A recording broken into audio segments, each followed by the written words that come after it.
Hi everyone. So what we're going over today is speaker replacement.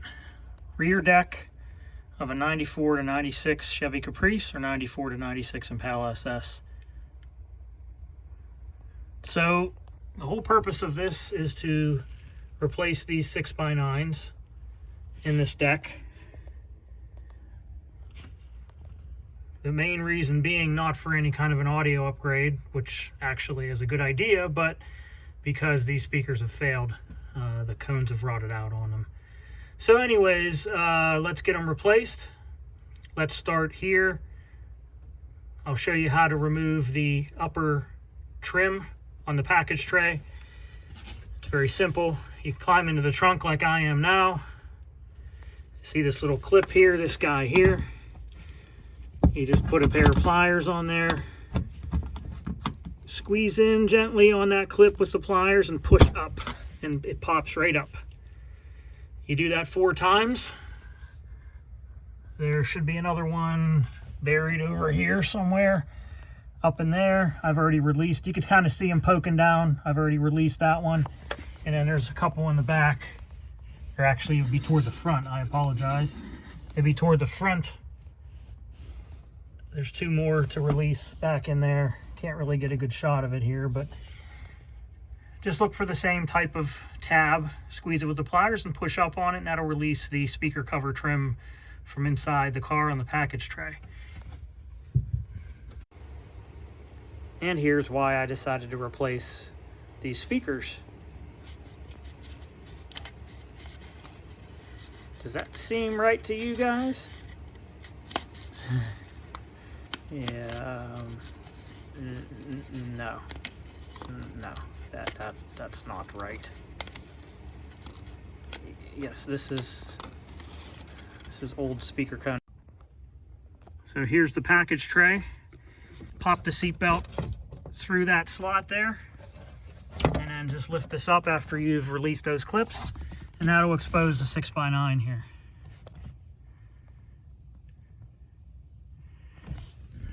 Next, we're going to take out these screws and remove the speaker. Get your nut driver here. This is a 7mm. 9/32 probably works too.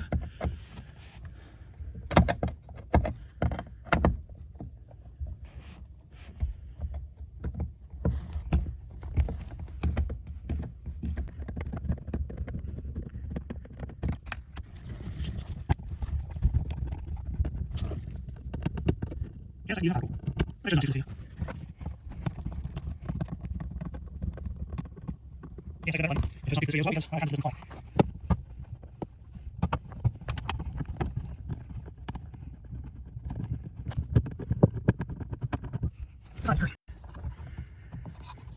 Okay, all 4 screws are out. We can just lift this speaker out of here. And you'll notice there's a plug here. Let's go talk about this plug a little bit. So what I have here is a 6x9 speaker removed from the car. You could just throw these in the garbage if you'd like, but there's actually a very important piece on here that can save you some money if you don't feel like buying an adapter or want to buy an adapter. It's this guy right here. That's a plug that allows you to interface with the factory harness. And that way you don't have to cut any wires either, especially if you're trying to preserve your existing stock system in case you want to revert it back. If you have a car that's a little bit more valuable, maybe you don't want to cut wires. So this is a good solution. So basically, you can go in here. There's a little tab. Let's see if I can get in there. One hand.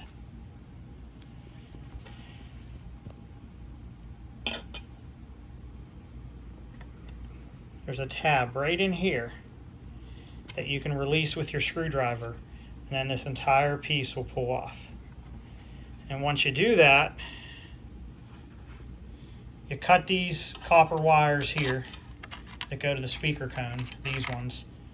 You end up with a plug that looks like that. I've already marked it positive and negative. I've tested that with a 9-volt battery to make sure that positive moves the speaker cone out and negative signal moves the speaker cone in. There, so the A is the negative and the B is the positive. So all I'm going to do now is make an adapter. I'm going to solder wires onto this original plug. Alright, next step is to get the speaker adapter wired up to the speaker. What we have here is a focal Auditor model, 6x9. By no means are these the best 6x9 speakers on the planet. By no means am I recommending these for these cars as being the best speakers on the planet or anything like that. I just happen to get them for a good price, and they're a decent quality speaker for my needs. I'm going to be driving them from a stock head unit, no amplifier, but I want future ability to upgrade. Most aftermarket speakers come with these types of terminals. You have a 1/4 inch there. So that's that guy. And I believe this is called an 1/8 inch. I'll look that up in a minute. And I'll tell you where to get them from too. But I have a whole bunch here of different terminals that I use for different projects. I didn't buy this as a kit, I put this kit together myself. I've been ordering things from this company for 25 years. Maybe even longer. Maybe even since the late 80s, in fact. So maybe even longer than that. They've been very reliable. They're out of California. I actually have a paper catalog here. How about that? And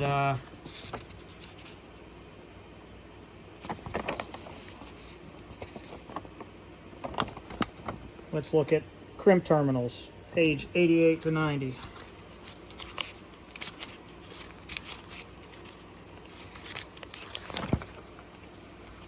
They aren't the best prices on the planet, but like I said, this is a mom and pop store that still has paper catalogs. They also have a website. Anybody who lives in California may have even visited this company. Next time I go out there, I might do it myself just to see what's up.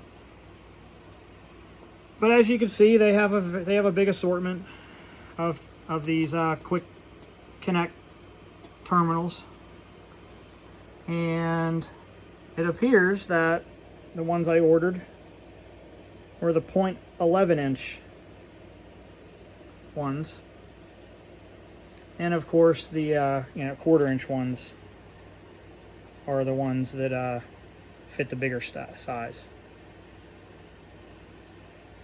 Yeah, their prices probably aren't the best.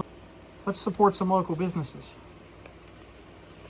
They have all kinds of electronic parts in here. If you're an electronics hobbyist or an electrical engineer or do things like that, you can find all kinds of stuff in here. Switches and resistors, capacitors, anything you could think of you need for electronics use, you know. All right, so what we have here is wire fully soldered onto the plug that came off the old speaker. Just a piece of speaker zip cord here. And what we're going to do is crimp on these connectors that'll go on the aftermarket speaker side. I have a pretty good ratcheting crimper tool here that I've had for many years. I'm sure you could buy something similar online.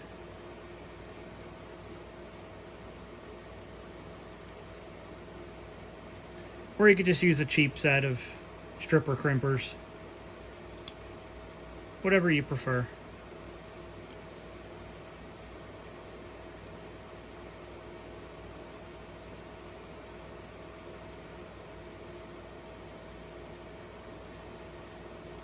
I just like these. These really give you a good grab and a good crimp.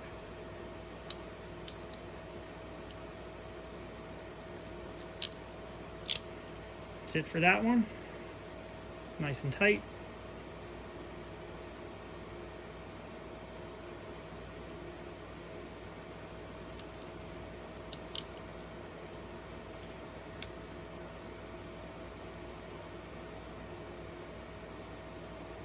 Now with these particular crimpers, you might have seen me fussing around with the last one. There's two different parts of this. So what you have here is you have a curved part there, and then you have like a little peak here. And the peak has two little bumps on it. That's usually best to line up with the crease on the connector. And every connector is usually different, but the majority of them have a crease along this edge here.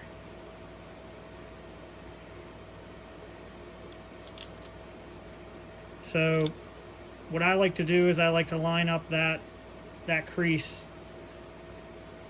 or joint or whatever you want to call that, you know, the way the connector was made originally. I like to line that up with the little peaks, and then that'll give you the best crimp. I don't know how well that's showing up, but that made a perfect crimp. So it's nice and tight.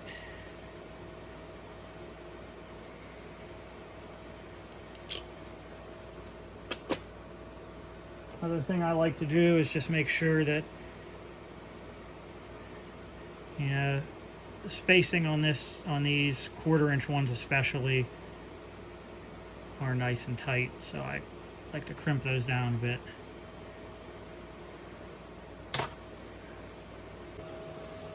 Don't mind my messy workbench.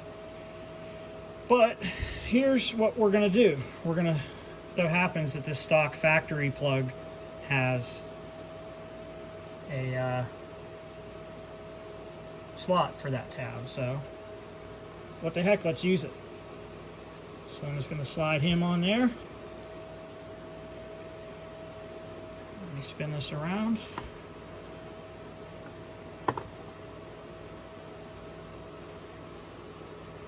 And we're gonna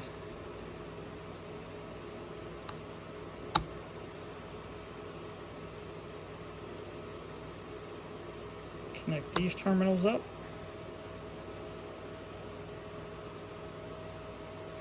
Double checking that this one's the positive.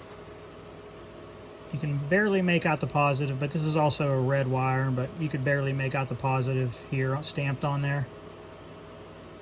That's this side of the adapter. Spin this around. Again, this side of the adapter to the positive, this side goes to the negative. I think we're ready to drop this in. And just plug it right into the factory harness right there. Let's do that next. Okay, now that we have the adapter hooked up to the new speaker, let's go ahead and install it.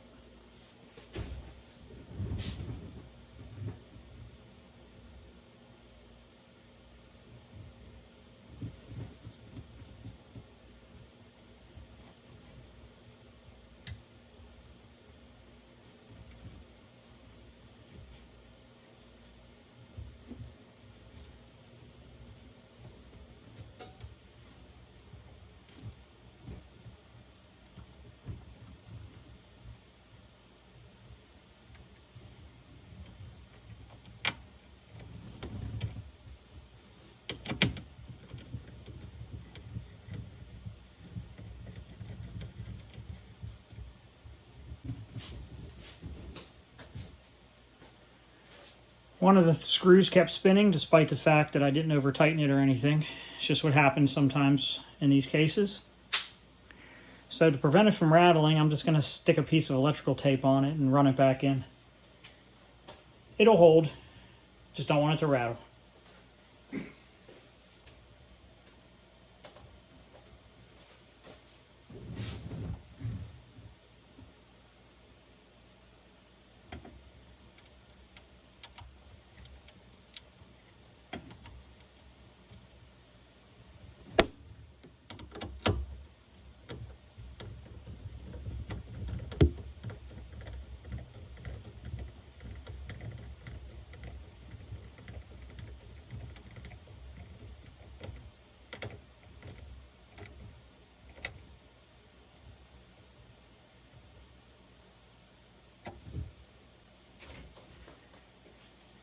Okay. That's it for that speaker. Okay, now that we have the speaker in, it's time to put the speaker package tray cover back. That's this guy. So one thing I like to do is make sure that this mesh material here is still intact and not drooping down into the speaker. This one is not great, but it's still intact and it's okay for now. I could always go back and purchase some material to replace this with. I don't like to completely delete it because any kind of bugs, dirt, dust, things like that will actually fall through the grill and get into the speaker. And then if you end up with some dead bugs in the speaker, it'll rattle. Any kind of dead bugs, debris, you know, any kind of stuff that could fall through there and doesn't get caught by a cloth like that is no bueno. So just make sure yours is okay. If it's not, replace it, re-glue it. You know, you could just go to a fabric store and just buy some black fabric. It doesn't have to be the same type of stuff as this. It could be any kind of thin, you know, like thin sheet material, something like that. Just be creative, glue it down, put it all back together. I'm sure there's an online seller just for this type of speaker material. That's fine too if you can get it. Another thing I like to do is make sure all these tabs are in good shape.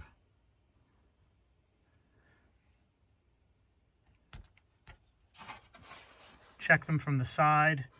Make sure they're not all smashed in. This one appears to be smashed in. Let's fix that.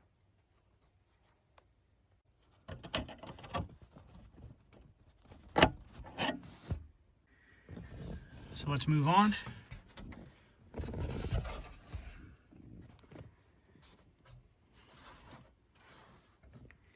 Wow, I'll be... Yeah, I'd be working on the wrong side. So let's go and do the right side, the correct side.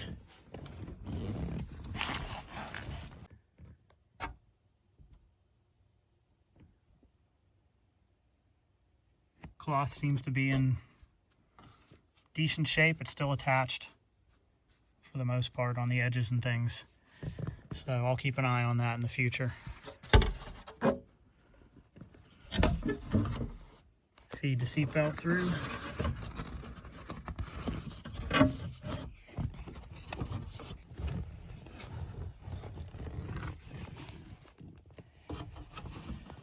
Now here's the tricky part. I may have to put the camera down. We got to get all these lined up.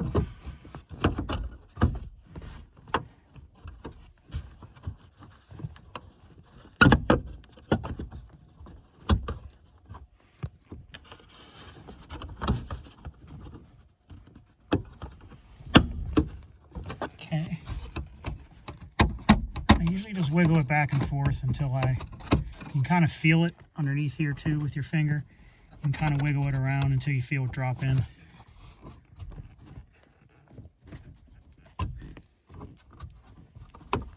Kind of give it a test push. It'll kind of drop down a little bit. You know you're in. Now if you want to, you can use the other one for reference too to kind of give you an idea of where all these snaps are. And if you look on the other side, the snap is inboard to where the seatbelt is. So that means here, this is where you'd want to try to get it lined up, give it a push. That one's in. That one's in. I think we're in. So there's one. There's the other. There's the other. And the last one. So it looks like we're good enough.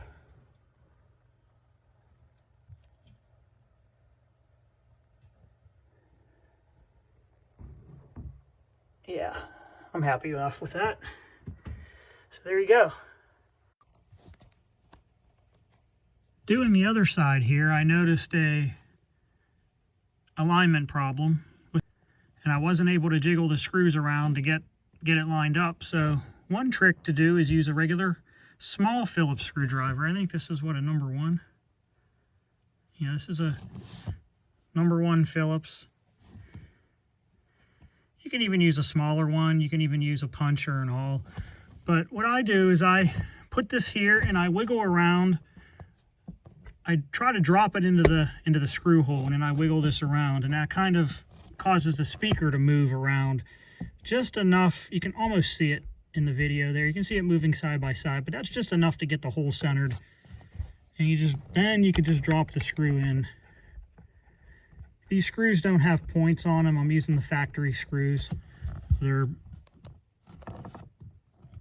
blunt ended, so you can't really do it with a screw point. Once you get a couple of them started, the first 2, the other 2 drop right in. So that one's in, that one's in.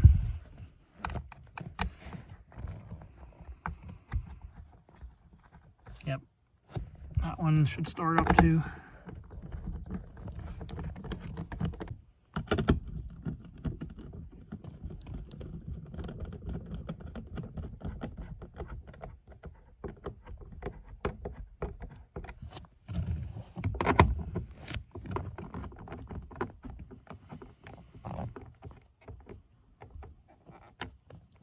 So there it is. I realized after the fact that to repair the cloth on those speaker grills, landscape fabric, just about anywhere, home improvement stores, hardware stores, things like that. But yeah, it's just a landscape fabric that is pretty close to the original fabric. It's a little thinner. Should pass sound just fine.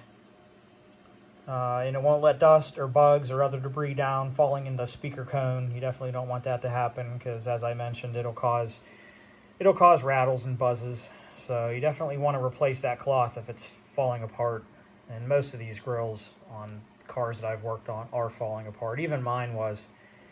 And I was just being lazy. Didn't want to replace it this time around. But next time I have those grills off, it'll probably be time to replace this cloth, and landscape fabric seems to be a good option. As I said before, you can also use like a thin cotton sheet type material, anything that can pass sound but won't allow debris to fall into the speaker cone. And just to glue this down, either use hot glue or perhaps an adhesive silicone, not just regular silicone, but it has to be adhesive silicone. Regular silicone, I think, will just pull right off the plastic grills. So either use an adhesive silicone or even maybe an epoxy or something like that. So I'm sure there's other types of glues that other people know that are better for that purpose, but that's probably what I would have laying around my shop, what most people have laying around. You know, even like an upholstery glue would probably work as well. So there's other options. But you get my drift. Just get yourself a roll of this landscape fabric and fix your grills and move on. Thanks, guys. Hope this video was interesting. Hope it helps someone.